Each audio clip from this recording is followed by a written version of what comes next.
Okay, I got a comment that came with some coordinates. So let's plug it in to Google Earth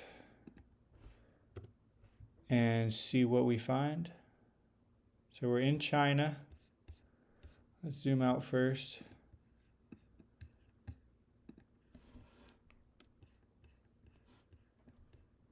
We're in China, up in the mountains. There's a lot of tectonic activity buckling these mountains.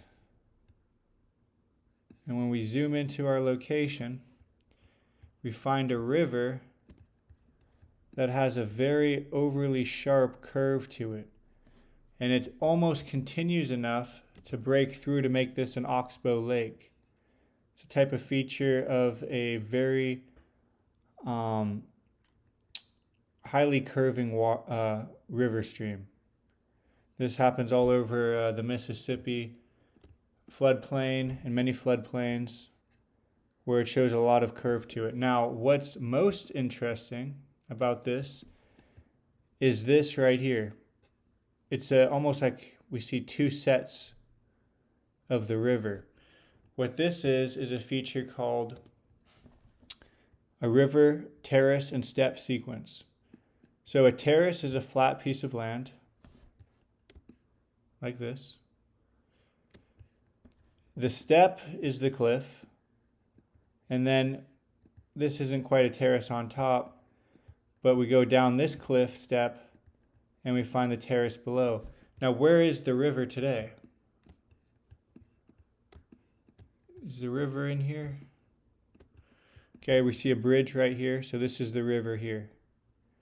It's kind of distorted on Google Maps. I didn't quite get the elevation correct when they distorted this, but that's what happens on Google Earth. But you can still tell that this is a terrace and this is a terrace, and it's a double terrace sequence. Now this looks just like what we'd find in the Grand Canyon, right? Actually, this is South Africa. I'm going to explain South Africa first because I think it's even a better example than what we find in the Grand Canyon. So we find these multiple steps. We got the riverbed here. We can see a bank here. That's 1. Another bank, that's 2. Another bank, that's 3. Another bank, that's 4. 4 banks. And on top we find mounds, which happen to be the world's most widespread geologic mystery. I know you've heard me say that before, but every time we stumble into mounds, I gotta mention that. Kind of looks like some sort of pan up here. I'm not sure what type of pan that would be. But just like our spot in China, see a lot of curve to the river meander. And this spot here takes a lot of meander as well. Now the reason why rivers do this is because they have inertia and they also have centripetal force.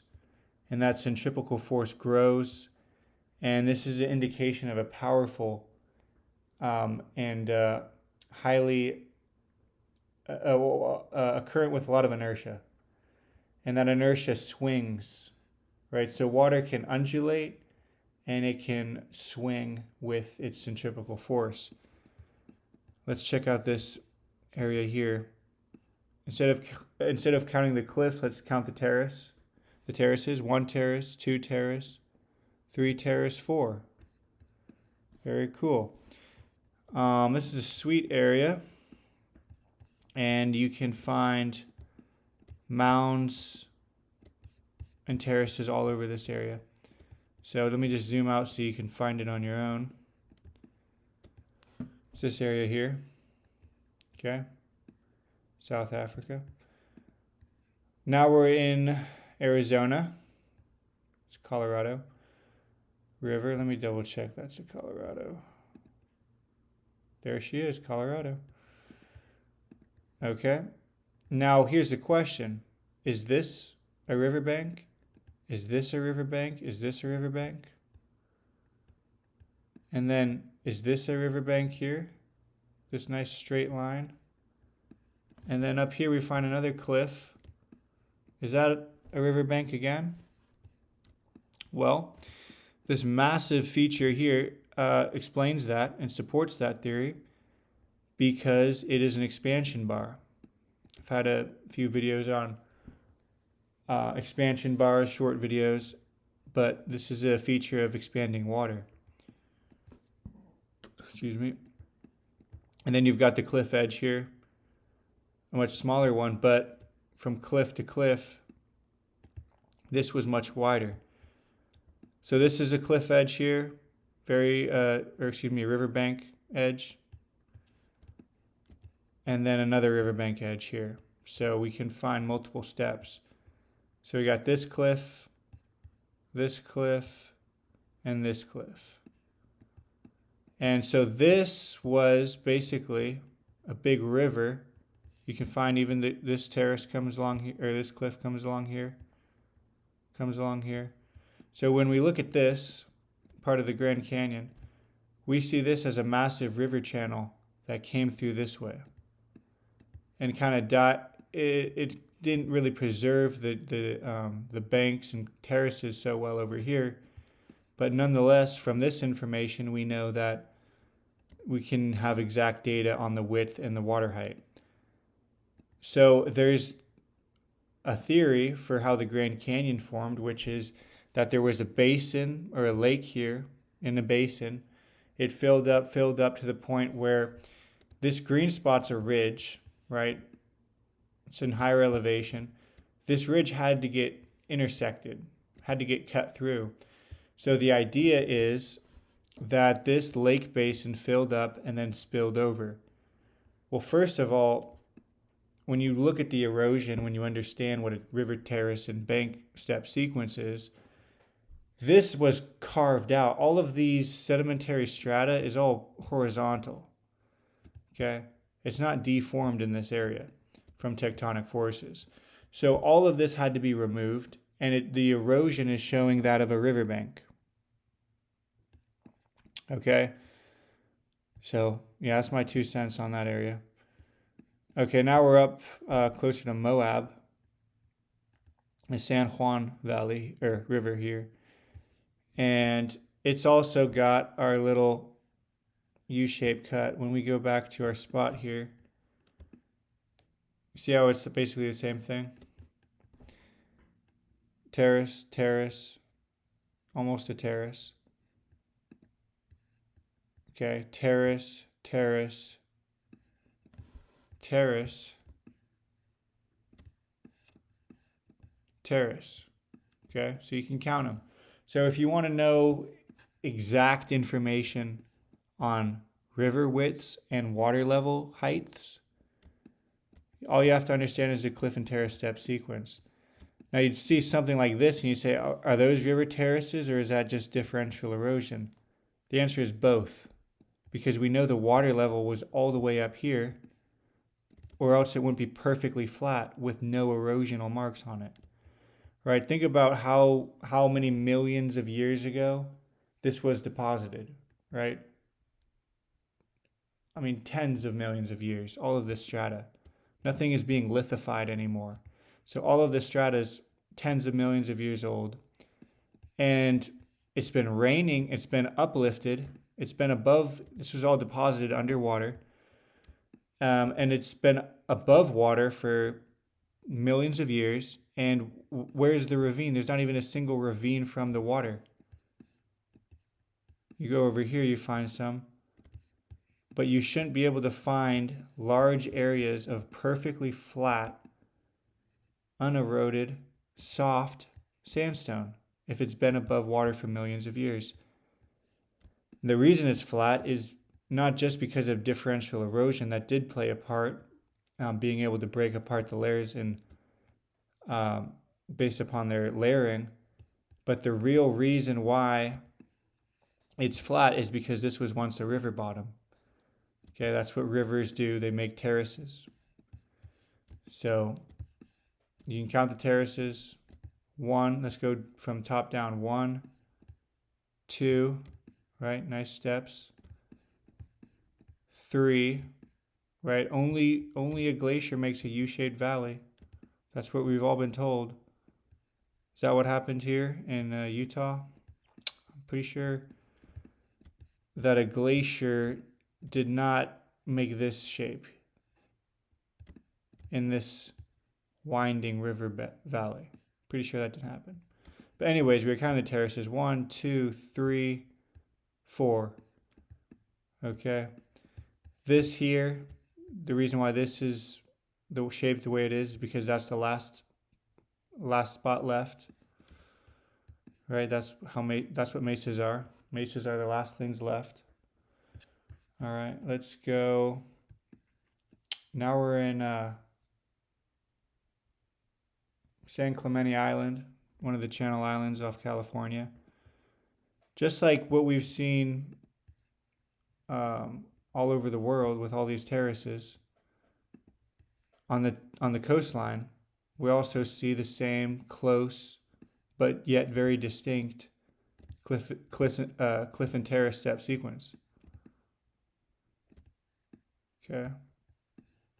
So marine terraces and river terraces both have very large, clear, distinct steps. And these are actually pretty close together. This is one of the most detailed marine terraces in the entire world as far as preserving, up to, pretty sure I've counted over 11 steps in these areas. I'm not going to do that now because it's kind of difficult. But you can go on here for yourself and count all these steps. It's a lot of detail. Let's go to Italy. Massive steps. Very clear terraces. Okay, it's a fantastic spot. Let me zoom out. Right by this feature here where the boot got its heel carved in. Okay, its arch rather. And this part here, so it's right here. Let's go. Okay, so now we're going back to our topic here. And this is China. These are my pins on China's terraces. So the reason why this is such a cool spot and why this commenter mentioned this spot is because he found, or she, I'm not sure, Elliot. So I guess that's the guy. I'm not going to assume his gender though. But hold on, where am I? So he found terraces in a spot that has almost no terraces. Right? All of this, well, I guess that's a terrace. Right. But for the most part, all of this landscape isn't terraced because there's a lot of tectonic forces that shift the rock to the side. So this makes the most unideal landscape to preserve river terraces. When the strata is laid flat and remains flat, it lets the terraces really hold a lot of detail. Okay, so with this being an area of tectonic shift and an area that's very hard to preserve terraces, let's go to my terrace pins in this valley or basin or whatever you'd call this area and see if we can find any terraces. First thing we know is these ravines are very parallel. That's a feature of sheet water flow, but let's check out these terraces. Very detailed terraces indeed. And these are all cataracts. All these U-shapes are cataracts, right? You know what a cataract is? Made by a waterfall. It's the way water flows over a area, and then you get more pointed ravines here. It's all very terraced up area. So we can find area where the strata is flat and then it's just terraced up and rutted up with parallel ravines. Keep going in a parallel line.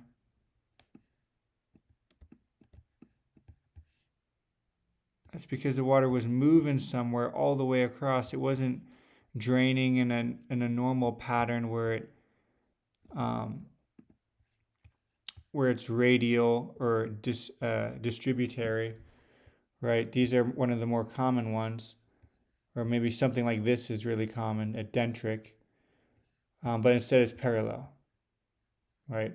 This isn't even a perfect parallel example, but that's the one they labeled parallel. Let's go to this spot. Right here we can see some nice parallel ones. So basically the entire area is terraced, but I guess I got a few pins of some spots that are pretty cool. Very rutted up terrain, right? Everything's got a cataract on it. No shortage of them. Let's check out this spot.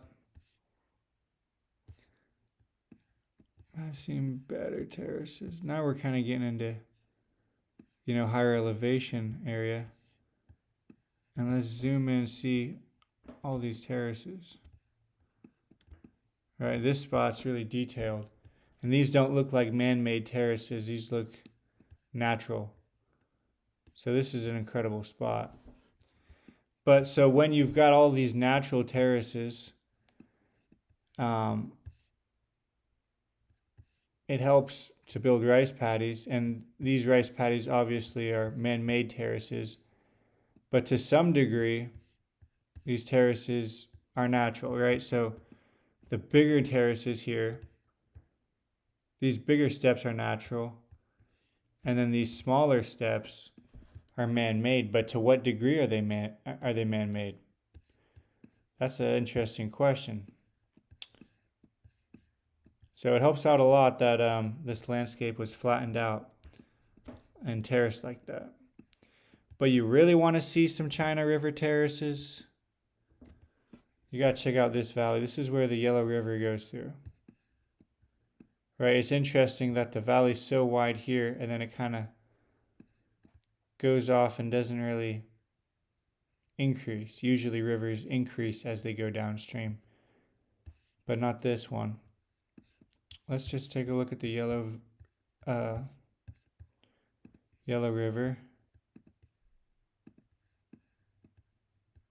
Oh, this isn't the yellow. Where's the yellow at? Maybe it's this guy. There's the yellow. Okay, so this is the Yellow River. And then the cliff. Let me go to clean.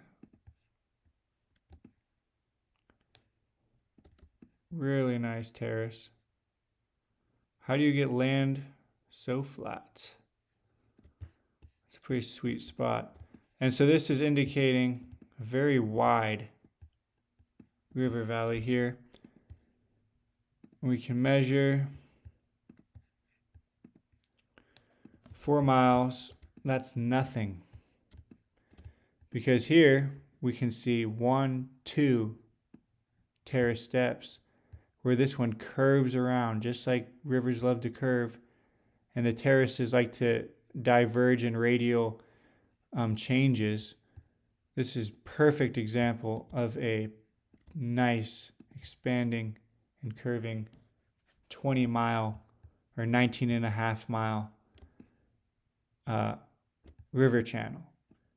But wait, there's more, says Billy Mays. Check this out. You keep going. This is actually the cliff edge. Right? This is actually the terrace here. So it goes one more as well.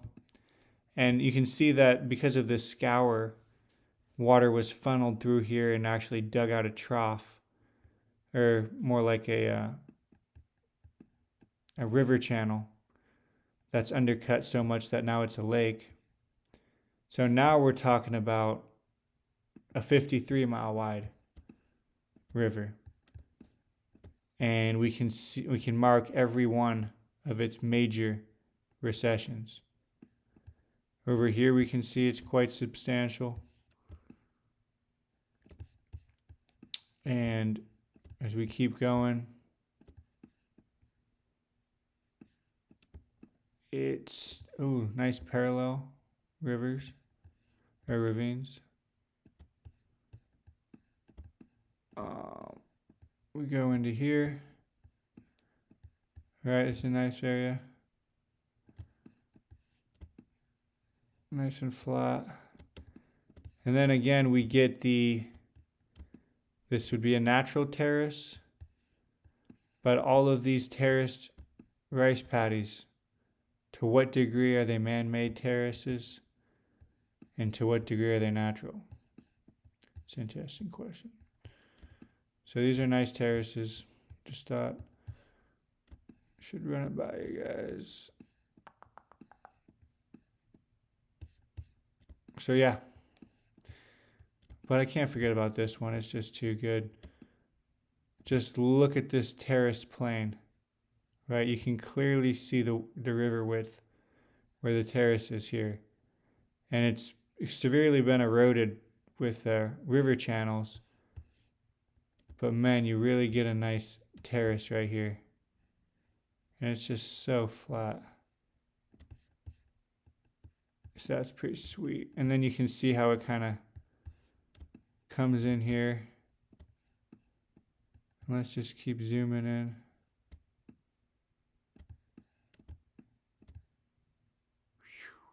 A lot of power. So this is the Grand Canyon too. Same thing. It's got those extremely wide curve or extremely overly dramatic curves to the point where they almost want to make oxbow lakes. And then what's this? Kind of looks like a channel here and a channel there. And then just like the Grand Canyon, you go out in higher elevation, you find a terrace. So this is China's Grand Canyon. Yeah, and you can see the river width gets wider here. Only 2 miles, but still impressive when you consider that the modern river is, 100 feet or so. So yeah, China is a great spot to look for river terraces when you're in this area.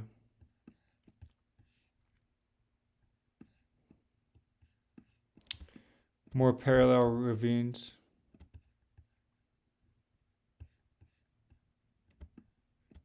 Alright, that concludes it for this video. Thanks for watching.